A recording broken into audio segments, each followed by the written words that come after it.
تھا جہاد، کیونکہ نبی نے سب کو نکلنے کا حکم دیا تھا، لیکن 3 صحابی تھے جو مخلص ہونے کے باوجود پیچھے رہ گئے. ایک کعب ابن مالک رضی اللہ تعالی عنہ، ہلال ابن امیہ اور مرارہ ابن ربیع. یہ 3 صحابی ایسے تھے جن کے پاس وسائل بھی تھے، مال بھی تھا، مگر یہ پیچھے رہ گئے. جب رسول اللہ صلی اللہ علیہ وسلم واپس لوٹے ہیں، حدیث میں آتا ہے کہ جب نبی تبوک کے مقام پہ پہنچے تو آپ نے فرمایا ما فعل کعب ابن مالک، کعب ابن مالک کہاں ہیں؟ وہ تو میرے بڑے مخلص صحابی ہیں، وہ کیسے پیچھے رہ گئے؟ کسی نے عرض کیا یا رسول اللہ حبسہ برداہ والنظر فی عطفی، یا رسول اللہ ان کے پاس مال آج کل بہت آیا ہوا ہے، دولت نے ان کو پیچھے روک لیا. تو کسی دوسرے نے کہا کہ بئس ما قلتا، تم نے بہت بری بات کی کعب ابن زہیر مالک کے بارے میں. یا رسول اللہ ما علمنا فیہ الا خیرا، ہم نے کعب ابن مالک میں ہمیشہ خیر پائی ہے، کوئی عذر ہوگا ورنہ وہ پیچھے رہ جانے والوں میں سے بولو نہیں. جب یہ لشکر واپس لوٹا تو نبی صلی اللہ علیہ وسلم مسجد نبی میں بیٹھے، تو اب جو منافقین ہیں نا وہ آ کے اپنے آزار پیش کرنے لگے. میں اصل میں یہ مسئلہ میرا یہ ہو گیا تھا کہ وہ مجھے تو حکیم نے منع کیا جانے، وہ میں اپنی طرف سے کہہ رہا ہوں، یعنی کچھ بھی الٹے سیدھے آزار، ڈاکٹر تو ہوتے نہیں تھے اس زمانے میں، میرے ساتھ ایکچولی یہ مسئلہ تھا، میرے ساتھ یہ نبی کو پتہ تھا کہ یہ جھوٹ بول رہے ہیں. آگے سورہ توبہ میں آ رہا ہے یحلفون باللہ یعتذرون الیکم، یہ عذر کر رہے ہیں، سب جھوٹے عذر ہیں. لیکن نبی صلی اللہ علیہ وسلم ان کے زبان سے نکلے ہوئے کلمات پر فیصلہ کر رہے تھے کہ تم کہہ رہے عذر تھا تو ہم مان لیتے ہیں، حالانکہ آپ کو معلوم تھا کہ یہ جھوٹ بول رہے ہیں، لیکن نبی نے ان کے ظاہر کو مانا کہ ٹھیک ہے.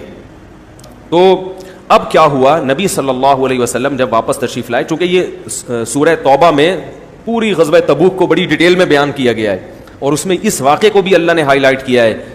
تو نبی صلی اللہ علیہ وسلم جب واپس آئے تو منافقین جھوٹے جھوٹے آزار پیش کر رہے تھے، یہ ہو گیا، آپ کو پتا تھا جھوٹ بول رہے ہیں اور جھوٹی قسمیں اٹھا رہے ہیں، لیکن آپ نے ان کو چھوڑ دیا. جب کعب ابن مالک آئے تو بڑے پریشان تھے کہ میں کیا کہوں گا، میں تو مخلص ساتھیوں میں سے ہوں. اور حضرت کعب ابن مالک کہتے ہیں ہر جنگ میں نبی کے ساتھ شریک رہا ہوں میں. کہتے ہیں صرف بدر میں اس لیے نہیں کہ مجھے تو پتہ ہی نہیں تھا کہ یہ لڑائی ہو جائے گی، ورنہ ہر جہاد میں نبی کے ساتھ شریک رہا. کہہ رہے ہیں جب میں نبی کے پاس آیا تو آپ نے پوچھا کہ کیا عذر تھا تمہارا؟ الم یکن قد ابتعت ظہرک، کیا تم نے سواری نہیں خریدی تھی؟ تمہارے پاس تو سواری بھی تھی، سب کچھ تھا. کعب ابن مالک کہتے ہیں میرے دل میں شیطان نے بڑے وسوسے ڈالے کہ میں بھی منافقین کی طرح جھوٹ بول دوں، لیکن کہتے ہیں میں نے کہا ایک جرم میں نے کیا ہے، دوسرا جرم میں بولو بھائی نہیں کروں. کہتے ہیں میں نے کہہ دیا کہ یا رسول اللہ کوئی عذر نہیں تھا، کوئی عذر نہیں تھا میرا، بس شیطان نے روک لیا مجھے، اور اتنا مالدار تو میں پہلے کبھی تھا ہی نہیں جتنا ابو. اور وہ جو 2 صحابی تھے وہ عمر زیادہ تھی ان کی، بوڑھے تھے، مرارہ ابن ربیع اور ہلال ابن امیہ، انہوں نے بھی سچ سچ کہہ دیا. آپ صلی اللہ علیہ وسلم نے فرمایا قم، اٹھو، حتی یقضی اللہ فیک، جب تک اللہ تمہارے بارے میں کوئی فیصلہ نہیں کرتا تم یہاں سے چلے جاؤ.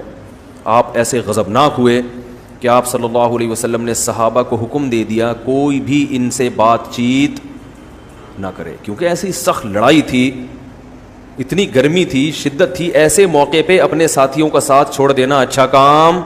اس سے پتہ چلتا ہے کہ اپنے سب ساتھی تھے نا صحابہ بھی ایسے موقع، اور اسی سے انسان کا پتہ چلتا ہے کون کتنے پانی میں ہے. وہ ایک شاعر کا شعر ہے نا وَإِذَا يُحَاسُ الْحَيْثُ يُجْعَدْ وَإِذَا تَكُونُ كَرِيهَةً اُدْعَى لَهَا وَإِذَا يُحَاسُ الْحَيْثُ يُدْعَى جُنْدُبُ.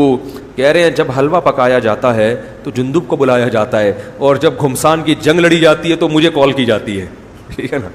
تو غیرت مند لوگوں کو کب یاد کیا جاتا ہے؟ مشکل میں، اور وہ کیونکہ وہ مشکل میں ساتھ دیتے ہیں، اور جو ساتھ مشکل میں نہیں دے رہا، صرف افطار پارٹیوں میں تو آپ کے ساتھ آ رہا ہے، مشکلات میں آپ کا ساتھ چھوڑ دیتا ہے، وہ غیرت مند اور دوستی کے قابل نہیں ہے. یہ دوسروں کے بارے میں نہیں، ہمیں اپنے بارے میں سوچنا چاہیے کہ ہم ایسے، ہم تو ابھی پتہ ہے کیا ذہن میں آ رہا ہوگا، وہ جو بندہ ہے نا صحیح کہہ رہے ہیں مفتی صاحب اس کے بارے میں. ہمیں چاہیے کہ اس کے بارے میں، اپنے بارے میں، کہ کیا میں ایسا ہوں یا نہیں ہوں. تو نبی نے فرمایا جاؤ اللہ تمہارے بارے میں فیصلہ کرے گا، اور صحابہ کو حکم دے دیا کوئی ان سے بات چیت نہ کرے، اور بیویوں کو حکم دیا وہ بھی الگ ہو جائیں ان سے. صحابہ نے پوچھا کہ طلاق دے دیں؟ فرمایا نہ نہ نہ، طلاق مت دو، ان سے کہو الگ ہو جائیں، اپنے ماں باپ کے گھر چلی جائیں. وہ جو 2 صحابی تھے بوڑھے، انہوں نے کسی خادم کو بھیجا کہ نبی سے جا کے پوچھیں کہ ہم نہیں، ان کی بیویوں نے پوچھا نبی سے کہ یا رسول اللہ، یہ بوڑھے ہمارے دونوں شوہر کیا ہیں؟ بوڑھے ہیں، ان کو خدمت کی ضرورت ہے، تو ہم اگر اپنے ماں باپ کے گھر چلی جائیں گی تو یہ بوڑھے شوہر کی خدمت کرنے والا کوئی بھی نہیں ہے۔ تو نبی نے حکم دیا کہ ٹھیک ہے تم گھر پہ رہو مگر یہ تمہارے پاس نہ آئیں۔ تو انہوں نے کہا یا رسول اللہ، یہ ہمارے پاس آنے کی سکت نہیں رکھتے، کیونکہ جب سے ان کا بائیکاٹ ہوا ہے اور پتہ چلا ہے کہ نبی ناراض ہیں، یہ رونے کے علاوہ کوئی کام نہیں کرتے۔ کعب بن مالک کہتے ہیں کہ مجھے لوگوں نے مشورہ دیا کہ تم بھی اپنی بیوی سے کہو کہ جا کے نبی سے پرمیشن لے آئیں۔ فرماتے ہیں میں نے کہا کہ وہ تو بوڑھے تھے، میں جوان ہوں، مجھے تو شرم آ رہی ہے، نبی بولیں گے تمہیں کیا خدمت کی ضرورت ہے بھائی؟ فرماتے ہیں میں نے نبی سے یہ درخواست، بولو بھائی، نہیں۔ کہتے ہیں 1 دن 2 دن 3 دن 4 دن ایسی حالت ہو گئی کہ جس کا قرآن نے ذکر کیا ہے سورہ توبہ میں، ضاقت علیہم الارض بما رحبت، زمین اپنی کشادگی کے باوجود ان پر تنگ ہو گئی۔ فرمایا میں بازاروں میں نکلتا، لوگ مجھ سے منہ پھیر لیا کرتے تھے، 1 دن 2 دن 3 دن 4 دن 5 دن، کہتے ہیں ایسا لگتا تھا کہ میں زمین کیا ہو گئی ہے۔ دیکھو اس موقع پر اگر ذرہ برابر بھی نفاق ہوتا یا ایمان کمزور ہوتا، ہم ہوتے تو ہم کیا سوچتے کہ بھائی ساری زندگی ہم نے ساتھ دیا، اپنا وطن چھوڑ کے ہجرت کی، ہر میدان میں نبی کا ساتھ دیا، اگر ایک لڑائی میں شریک نہیں ہوئے تو کیا ہو گیا؟ ہم یہ کہتے نا، باقی تو سارے گئے ہیں، اگر میں نہیں گیا تو کون سا طوفان آ گیا، ہم یہ کہتے نا۔ اور اس پر اتنی سخت سزا ہمیں دی جا رہی ہے کہ بائیکاٹ کیا جا رہا ہے، ہماری بیویوں تک کو اپنے والدین کے گھر بھیج دیا گیا، اور کوئی مدینہ میں ہم سے بات کرنے کے لیے تیار نہیں ہے۔ کتنی بڑی آزمائش! یہ کہنا آسان ہے، جس پہ گزرتی ہے وہ جانتا ہے کہ کتنی بڑی آزمائش ہے۔ آج کسی سے عقیدت محبت ہونا، ذرا سی کوئی کوتاہی اس کی سامنے آ جائے، فوراً عقیدت کا جنازہ، ایک دم عقیدت کا جنازہ نکل جاتا ہے۔ تو اس موقع پر روم کا بادشاہ تھا، پتہ نہیں فارس کا، مجھے یاد نہیں، اس کو جب پتہ چلا نا کہ کعب بن مالک جو سرداروں میں سے ہے اور ان کے ساتھیوں نے ان کے ساتھ یہ سلوک کیا کہ کوئی بات ہی نہیں کر رہا، تو اس نے ایسے موقع پہ دشمن فائدہ اٹھاتے ہیں نا، تو اس نے خط بھیجا کعب بن مالک کی طرف۔ تو حضرت کعب بن مالک کہتے ہیں کہ میں بازار میں چل رہا تھا کہ ایک پکارنے والا پکار رہا تھا، میں یدل علی کعب بن مالک، بھائی کعب بن مالک کون ہے؟ کیونکہ وہ اجنبی تھا، دوسرے ملک سے آیا تھا، تو لوگ اشارہ کر رہے تھے وہ ہے، نام بھی نہیں لے رہے تھے کہ بات نہ ہو جائے، نبی نے منع کیا بات چیز، اشارہ کر رہے تھے کہ بھائی سمجھ رہے ہیں۔ وہ میرا بیٹا ہے نا، ایک دن چھوٹا سا بچہ، اس نے، میں نے اسے بولا یہ کس نے توڑا ہے، تو پتہ کیا کہتے ہیں، ایسے نا ایسے کر کے، جب بھی میں کسی کو اشارہ کرتا ہوں تو مجھے وہ منظر یاد، وہ منہ سے نہیں بول رہا، ڈر رہا تھا، کہہ رہا ہے ایسے کر کے اس نے کیا ہے، تاکہ اس کو پتہ نہ چلے کہ میں اس کی طرف اشارہ کر رہا ہوں۔ تو بچے اس طرح کی حرکتیں کرتے ہیں۔ خیر، کہنے لوگ کیا کرنے لگے؟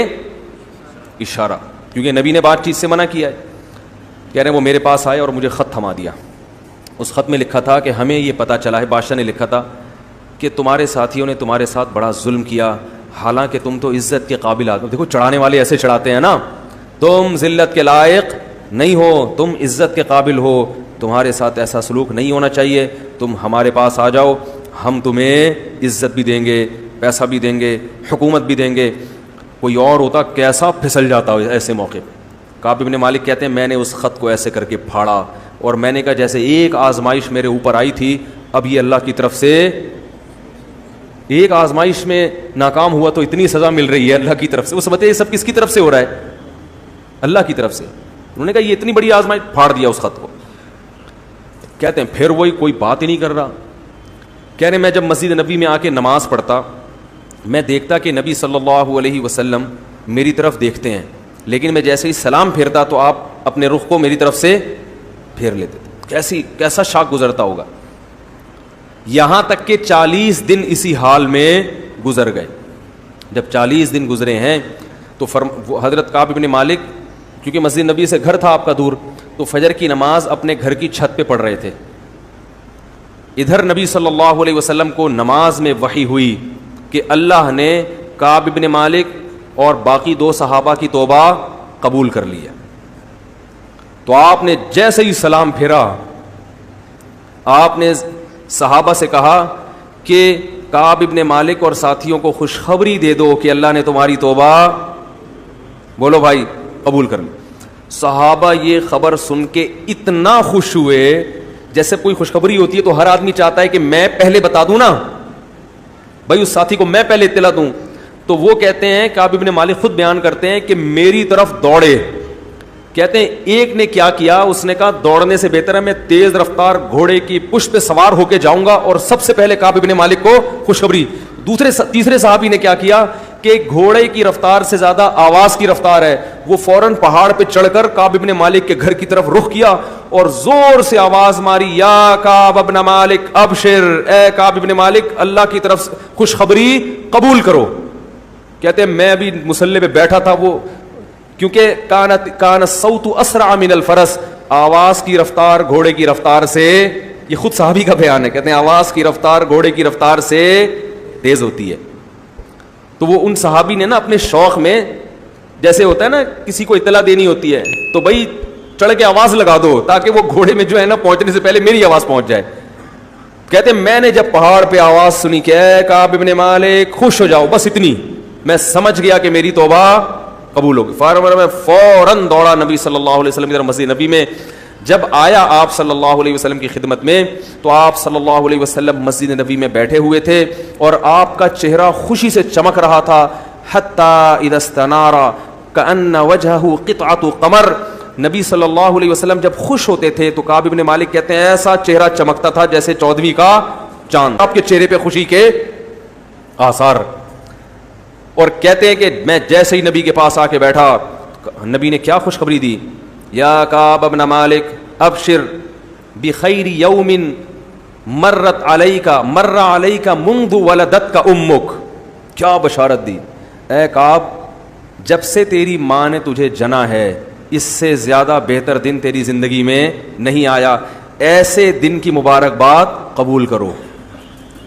حضرت کعب نے فوراً کیا کہا، امن عندک ام من عند اللہ یا رسول اللہ، یہ آپ کی طرف سے خوشخبری ہے یا اللہ کی طرف سے؟ فرمایا لا بل من عند اللہ، یہ میری طرف سے نہیں، یہ کس کی طرف سے؟ یعنی وہ چاہ رہے تھے کہ نبی نے اپنی طرف سے معاف کیا یا اللہ نے کچھ حکم دیا ہے، تھوڑی تسلی چاہ رہے تھے نا. تو نبی نے کیا فرمایا، من عند اللہ، یہ معافی کس کی طرف سے ہے؟ پکا کام ہوا ہے، پکا. کہتے ہیں نا سپریم کورٹ کا فیصلہ ہے بھائی، یہ اس کو چینج نہیں کیا جا سکتا. یہ کس کا فیصلہ ہے؟ اللہ کا. کیسے خوش ہوئے کعب ابن مالک، فوراً کہا یا رسول اللہ، جس اللہ نے میری توبہ قبول کی ہے، میری توبہ کی تکمیل یہ ہے کہ جس مال نے مجھے جہاد سے روکا سارا مال صدقہ، زیرو ہو جاؤں گا میں، سب کس کے حوالے؟ آپ کے حوالے، جہاں چاہیں خرچ کریں. نبی نے فرمایا نا نا نا نا نا، ایسا نہ مت کرو، ٹھیک ہے نا، کچھ روکو اور کچھ سارا صدقہ کر دو گے. نبی تو اپنے ساتھیوں پہ خیر خواہ بھی تھے نا، ہم ہوتے ہم کہتے ہیں لیا لیا لیا، ہم کیا کہتے ہیں ابھی جو جیسے چندہ مانگنے والا جو ہوتا ہے نا وہ دیکھتا ہے لوگوں کو گرم کر کے ابھی نکال لو، ٹھیک ہے نا، چاہے وہ بعد میں جا کے رو رہے ہو یار سارے پیسے تو چندہ مانگنے والے کو جا کے دے آئے. اور وہ تو غربا پہ صدقہ کر رہے تھے. یا رسول اللہ سارا مال، یہ ہوتی ہے توبہ کی تکمیل. ہم لوگ توبہ کرتے ہیں، پتہ ہے کیسی توبہ؟ ہماری توبہ بھی ایسی ڈھیلی ڈھالی اور کمزور ہوتی ہے کہ تبھی وہ گناہ بار بار ہو رہا ہوتا ہے توبہ کرنے کی. کوئی نہ صدقہ ہوتا ہے ہم سے، گناہ کا جو چیز سبب بنی تھی اس سبب کو بھی نہیں چھوڑتے. صحابی نے کہا یہ مال سبب بنا ہے نا جہاد سے روکنے کا، تو یہ مال اب میں نہیں رکھوں گا، یہ سارے باغات جو اس زمانے کی کروڑوں کی مالیت ہوگی سب صدقہ. فرمایا نا نا نا، سب نہیں، کچھ صدقہ کرو. غالباً 1/3 کا حکم دیا کہ 1/3 صدقہ کرو. تو کعب ابن مالک کہتے ہیں کہ میں نے عزم کر لیا کہ اللہ نے مجھے سچ کی وجہ سے نجات دی ہے تو میں زندگی میں کبھی بھی جھوٹ نہیں بولوں. اللہ سے ایگریمنٹ کیا. اور فرماتے ہیں اس کے بعد اللہ نے مجھے بہت آزمایا. کئی مواقع پہ مجھے سچ بولنے میں نقصان ہو رہا تھا لیکن مجھے اپنا وعدہ یاد آتا تھا کہ میں کبھی بھی زبان سے غلط بیانی نہیں کروں. اور یہ پتہ ہے کعب ابن مالک آخر عمر میں نابینا ہو گئے تھے اور اپنے بیٹے کو یہ واقعہ سنا رہے تھے پورا، جو صحیح بخاری صحیح مسلم کی حدیث میں.